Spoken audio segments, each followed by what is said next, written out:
আদ্দিন হাসপাতালে শিশু মৃত্যুর ঘটনায় তদন্ত প্রতিবেদন ৩ জুনের মধ্যে দাখিল করা হবে বলে জানিয়েছেন স্বাস্থ্যমন্ত্রী সরদার মোহাম্মদ সাখাওয়াত হোসেন। জানান, অ্যাটর্নি জেনারেল এ ব্যাপারে আইনি পরামর্শ দিয়েছেন। সাংবাদিকদের ওপর হামলা দুঃখজনক বলেও মন্তব্য তার। সচিবালয়ে স্বাস্থ্যমন্ত্রী এসব কথা বলেন। প্রতিবেদনটি আরো গতিশীল হওয়ার জন্য, আরো প্র্যাকটিক্যাল হওয়ার জন্য ওই বাচ্চাদের মায়েদের সাথে কথা বলা প্রয়োজন এবং যেহেতু বন্ধ ছিল, এটা আমাদের ডিজি মহোদয়ের পক্ষ থেকে আইনানুগভাবে একটি তদন্ত কমিটি হওয়া বাঞ্ছনীয়।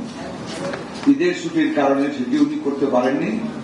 উনি একটি তদন্ত কমিটি করবেন, তদন্ত হবে, 3 দিনের ভিতরে সেই তদন্ত রিপোর্ট 3 তারিখের মধ্যে দাখিল হবে।